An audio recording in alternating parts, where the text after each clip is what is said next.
বুখারী মুসলিমের হাদিসে আছে, নবী আলাইহিস সালাম বলেছেন 7 শ্রেণীর মানুষকে আল্লাহ তাআলা কিয়ামতের দিন, যেদিন কোনো ছায়া থাকবে না, সেদিন আরশের নিচে ছায়া দিবেন। সেই 7 শ্রেণীর মানুষের ভিতরে একটা শ্রেণীর লোক আছে যাদের সম্পর্কে নবী আলাইহিস সালাম বলছেন, ওয়ারাজুলুন দাআতু ইমরাআতুন যাতা মানসাবিন ওয়া জামাল ফাকাল ইন্নী আখাফুল্লাহ রাব্বাল আলামিন। ওই ব্যক্তি যাকে একজন মহিলা, সম্ভ্রান্ত মহিলা, শিক্ষিতা মহিলা, সুন্দরী নারী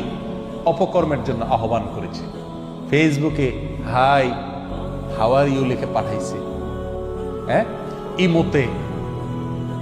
তুমি কে পরিচয় জেনে পাঠাইছে, জেনার পথে অগ্রসর হওয়ার একটা আহ্বান সে করেছে। আল্লাহর সে বান্দা, বাপের বেটা, তার ইমানি পাওয়ার এবং শক্তির কারণে ঢিলা না, যেখানে সেখানে কাইত হয়ে পড়ে না, শক্ত আছে, সাহস আছে, নিজেকে বাঁচাতে পারে অন্যায় থেকে, ভুল পথ থেকে। যদি আল্লাহর কোনো বান্দা তখন বলতে পারে ইন্নী আখাফুল্লাহ, আমি আল্লাহকে ভয় করি, অতএব এই পথে আমি পা বাড়াবো না, এই মেয়ের কলের রেসপন্স আমি করব না, এই মেয়ের চ্যাটিং এর সাথে আমি রিপ্লে করব না চ্যাটিং এর, এরকম সৎ সাহস যদি কোনো আল্লাহর বান্দা রাখেন, তো তাকে আল্লাহ তাআলা তার আরশের নিচে